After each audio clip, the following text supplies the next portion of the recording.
Welcome to Healthy Mama Hacks, a weekly mini podcast where I share my best tips for hacking your healthy mama life with simple tips for easier eating, cooking, and living a healthy mama life in 20-ish minutes, about the time it takes you to fold a load of laundry. So let's do this, mama. Hey friends, welcome back to another episode of Healthy Mama Hacks. I'm Kristin Dovbniak, your host, and today we are diving into number 5 in a series I am calling the Mother Runner series, where I share with you my best tips, tricks, and hacks as a seasoned runner to get into running, to get back into running, or just to enjoy running more. So we have talked about everything from tips to start running or start getting back into running. That was part 1 in the series. My favorite running gear, that was part 2. Part 3, we talked about fueling your runs before, during, and after. My favorite fuels, all of that, fueling on race day. And in the last episode, we talked about how to make running more fun. Today, I am answering a question that I get asked often, and that is tips on running your first race and or what to expect on race day. So any of these episodes can be listened to in any order. So if you want to listen to the other episodes and come back to this episode, you can. But if you are about to start a race soon or you're training for your first race, stay tuned. This is going to be a good episode for you. So something that I mentioned in episode number 3 of this series when I was talking about fueling runs is that it's really important before a race that you don't do anything that's super new or different. It's important that when it comes to race day, most of your preparations are done far ahead of race day. Whether you are talking about a 5K or a 5-miler or a 10-miler or a half marathon or a marathon or an ultra marathon, which I can't speak on because I have not done. But it is important that first and foremost, you are preparing for that race ahead of time. So you're taking care of your body ahead of time. You are getting enough rest ahead of time. You're getting enough fuel ahead of time. You're refueling after your runs. You're hydrating before your runs. You're hydrating after your runs. And number 1, that you go easy before your run. You're not pushing yourself too far. Race day is fun and exciting, and whether you are doing this for fun or for competition, it's still going to be a once-in-a-lifetime experience. You're never going to do this exact race again. So take care of your body ahead of time and go easy before. If we are talking about a marathon, your coach or whatever plan you're following will likely have a taper in the last couple of weeks that reduces the amount that you run so that your body is well rested and you're focusing on fueling before whatever race you might be doing. If you're running a shorter race, just resting or just doing light movement the day before should be enough to make sure that your body is well energized for race day. Don't feel like you need to go on a long run. And definitely don't go on a long run the day before race day. Don't feel like you need to be running up until the minute you are about to race to be more prepared. Your body needs rest, so give your body that time to rest so that it is excited and raring to go on race day. Tip number 2, also related to not doing anything new, fuel well the night before and don't go for anything new. You don't need to carb load if you're doing less than, say, 10 miles or a half marathon. Just making sure that you're eating carbohydrates consistently a few days before, maybe a few extra the night before. If you want to do pasta night that night or pizza, that's my favorite, then that's awesome. But it is better to top off your carb stores over a few days for longer races rather than just trying to carb load the night before. It will probably impact your digestion. It might make you feel a little bit sluggish or slow. And just focus on nothing new. So you're going to want to, if your race isn't tomorrow, you're going to want to experiment with what you eat, not just the morning before a run, but the night before a long run for several weeks, for several runs before you go ahead and do your race. Again, whether this is a 5K or a marathon, experiment before. Number 3, expect a lot of people, okay? A lot of people whatever race you're doing, there's going to be a lot of people around. And if you're someone who gets stressed out by there being a lot of people around, bring headphones, bring something, or map out where the race is going to be and find a quiet space to center yourself before the race. The more stressed out you are, the more of that adrenaline that's going to be pumping when you start that race. And oftentimes we'll start out too fast. We'll talk about that in a minute. And then we burn out really quickly. And that doesn't feel good for anyone.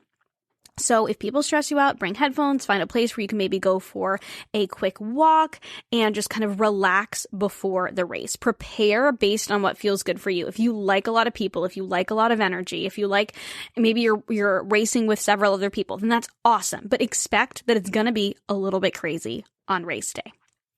Number 4, because it is typically pretty crazy on race day, pick up your bib early if you can. A lot of places will do this, whether, again, it's a 5K or a marathon. A lot of places will give you a day or several days to be able to pick up your bib early if you can. Avoiding any of that extra race day stress is going to be really helpful. So pick up your bib early. Sometimes they'll also give you a baggie with swag or a t-shirt, and you might not want to carry that with you on the run or have to walk it back to your car, especially if there are shuttles. That's complicated. It's a lot.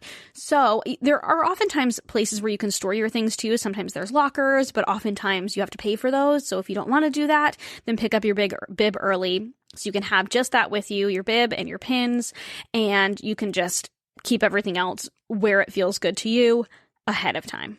Wear the shirt if you want to. Don't wear the shirt if you don't want to, but pick it up early if you can. Number 5. Bring as little as possible, or plan on checking your gear. Like I mentioned, plan on checking your gear, plan on paying for it if there's like a mobile locker system or something like that, but just bring what you need. Bring your hydration, bring your fuel. If it's a short run, you're likely okay. They will have hydration on the way. They will have fuel on the way.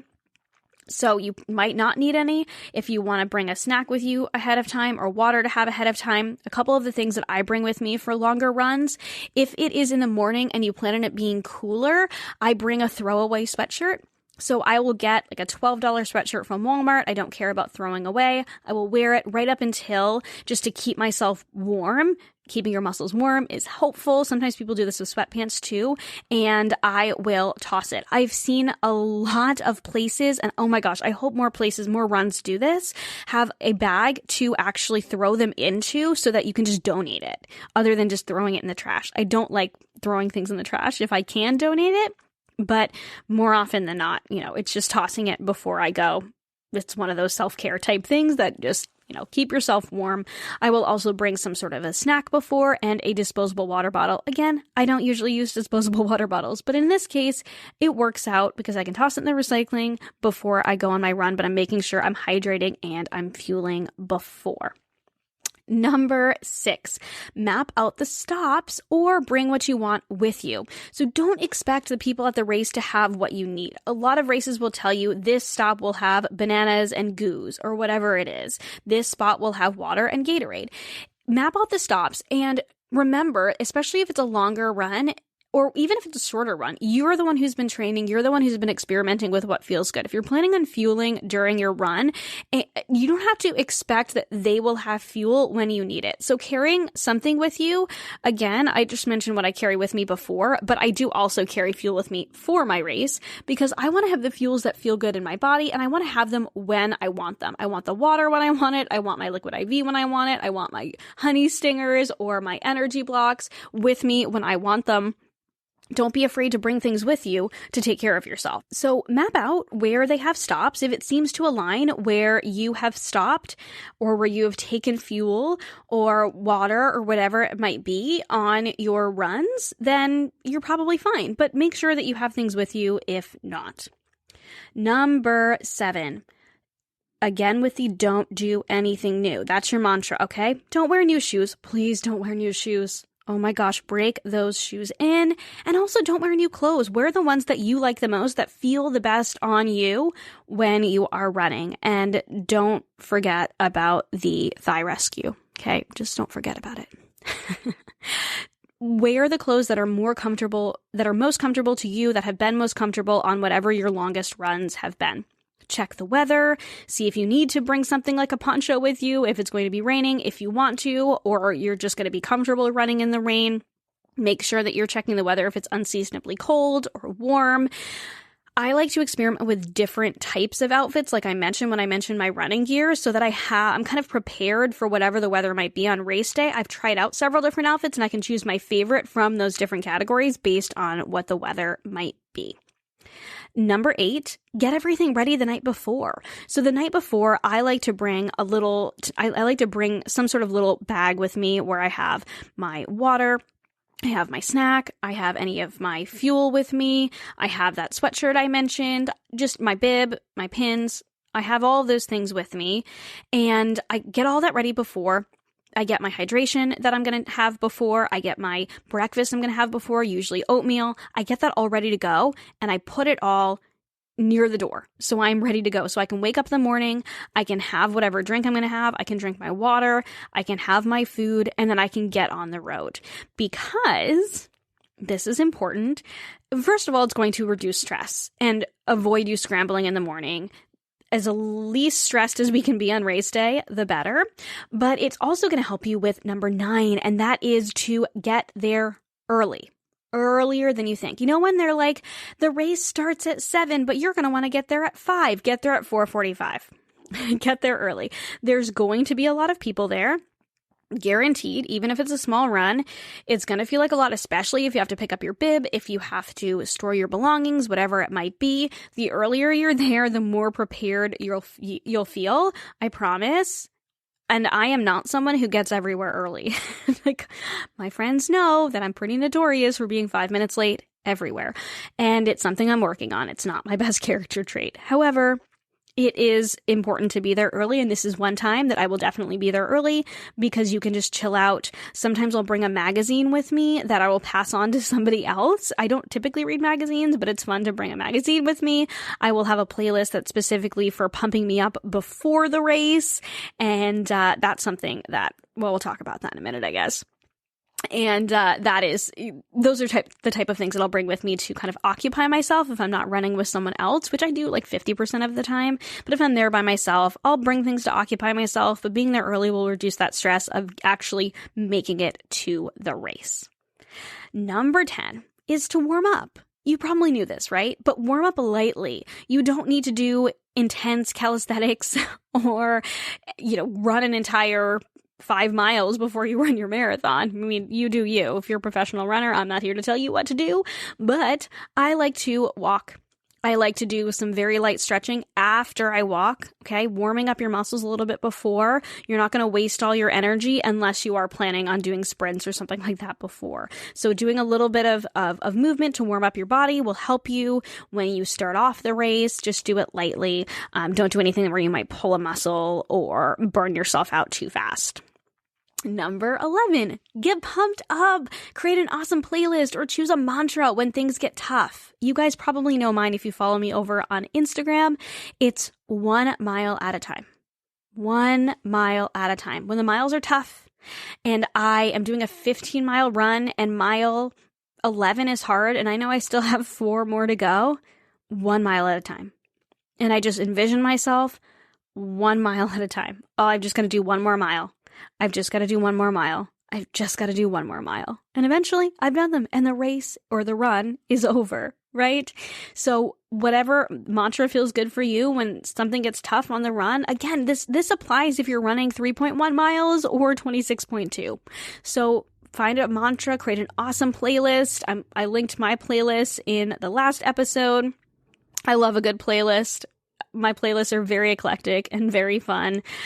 So definitely get pumped up. Do whatever feels good to get pumped up. Do some dancing as your warm up. That is one of my favorite ways to warm up. And yeah, I will do it in public because I'm weird like that. And you know what? If that's not you, that's okay. But it is fun. Number 12, don't forget to fuel before. Okay, I mentioned before to fuel well the night before and don't do anything new. Same thing before a race. Don't forget to fuel before, but don't fuel too soon before. And especially if you're nervous, you don't want to mess with your digestion. So have something small before you leave. Have a breakfast a few hours before you leave, and then something small just before. You can do it as soon as 15 minutes before, but typically like 30 minutes before. Have a little bit of something. You can even try to kind of split your breakfast in half if it feels too much to have, but definitely eat something for breakfast before and then have a little bit of something carbohydrate based, whether it's a banana or a half of a bar or a gel or some energy blocks or something like that, whatever feels good for you before. Again, experiment with that. See what feels good. You don't want to try anything new on race day. Number 13. This is the piece of advice that everyone gives before a race, but it's essential. And please listen to this. If people have told you this before and you're like, yeah. I have been in the situation where I have done this. This is a big mistake that I have made in many half marathons and my last marathon too. And that is, don't start off too fast. I know there's a lot of adrenaline. I know it's exciting. I know the gun's gone off and you're like, woohoo, and you start running. And if you notice yourself running a little bit fast, pull back. Okay. I know it can be intimidating if there's a big crowd and there's a lot of people going around you, but remember that pace is more important than speed when it comes to endurance. Okay. Speed will come over time, but making sure that you are stayed paced. A paced runner is the runner that gets to the finish line. So you might start off your run a little bit faster, but don't be too gung-ho. Once you notice you're a little bit faster, pull back to a pace that feels good for you.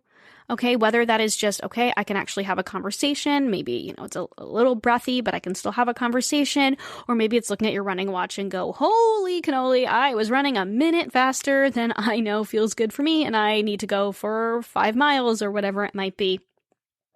Try to not start off too fast. If you do, pull back. There's no shame in that. You don't have to try and maintain that pace at the very beginning. There's a lot of excitement. There's a lot of adrenaline right at the beginning. It's normal to start off a little fast, but pull back and try your best to not start off too fast.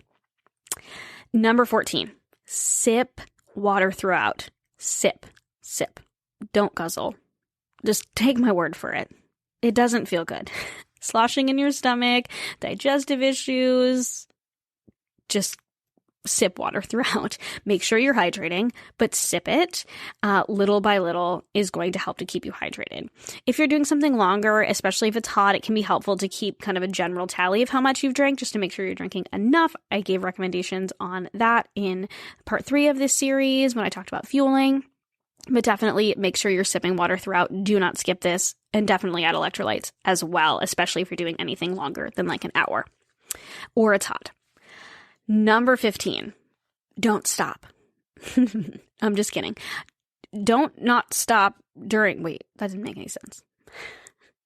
Don't not stop during the race. If you need to stop and walk, that's okay. You're still racing. You're still a part of it. If you need to walk to keep on going, that's okay. What I'm talking about is at the end, okay? Whether you've done your first 3 miles or your first 26 miles, keep walking. Just promise me you'll keep walking just for a little while. I know you want to just stop abruptly, but your legs might give out. It will not feel good. So just keep walking a little bit after. Don't stop immediately after. I promise it will feel better if you keep walking for a little bit after. Eventually you'll be able to slow down, I promise, but keep walking for a little bit after. Just slow down, shake your legs out, sip your water, get your medal, and last but not least, tip number 16, celebrate. Celebrate what you just accomplished. If it's your first 5K, your first 10 miler, your first marathon or ultra marathon, more power to you.